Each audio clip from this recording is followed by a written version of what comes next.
Welcome to ప్రజా ప్రకాశం news. రాష్ట్రంలో Telugu Desam party అధికారంలోకి వచ్చి రాష్ట్ర ముఖ్యమంత్రిగా చంద్రబాబు నాయుడు పదవి బాధ్యతలు స్వీకరించిన వెంటనే సచివాలయంలో ముఖ్యమైన 5 హామీల ఫైల్స్ పై సంతకాలు చేయడం జరిగింది. అందులో ముఖ్యంగా వృద్ధులకు, వికలాంగులకు పింఛన్ పెంచడం జరిగింది.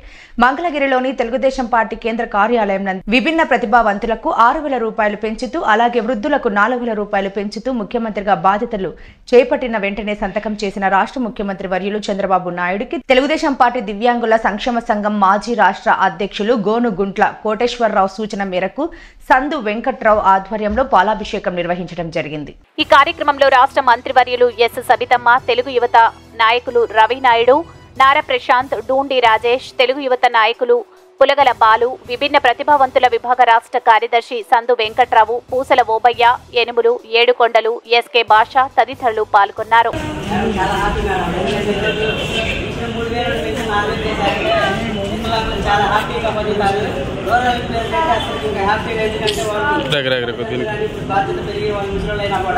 వికలాంగులు చాలా ఆనందంగా మేము ఉంటాము. అలా ఆర్గనైజ్ చేసినందుకు చంద్రబాబు నాయుడు గారికి మా యొక్క వికలాంగుల తరఫున మరొకసారి కృతజ్ఞతలు తెలియజేస్తున్నాం సార్.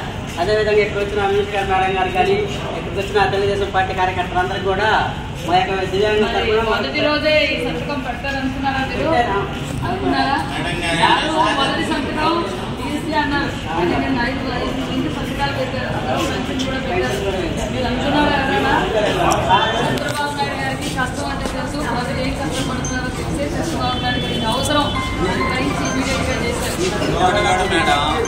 చంద్రబాబు నాయుడు గారు మమ్మల్ని విభిన్న ప్రతిభావంతుల దగ్గర తీసినట్టుగా ఇంతవరకు ఏ ముఖ్యమంత్రి తీలా. మేము ఎక్కడన్నా కనపడ్డా అంత క్యాన్వాయిలో వెళ్తున్నా కూడా మమ్మల్ని పలకరించి కలిసి వెళ్ళాము. గత 5 సంవత్సరాల్లో కూడా దళితులు చేశాడు కదా. లాస్ట్ టైం ఆ వైజాగ్లో హ్యాండిక్యాప్ నేను రాగానే బీచ్లో రోడ్డు పెంచేస్తానని హామీ ఇచ్చాడు. ఆ దండ పోతే ఇంటి దగ్గర బాడీ పంపించాడు. హలో, చంద్రబాబు నాయుడు గారు అంటే మాకు ప్రాణం తెచ్చారు ఉన్నాయి, తెచ్చారు.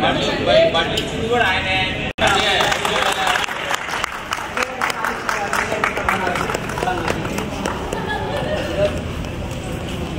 మొత్తం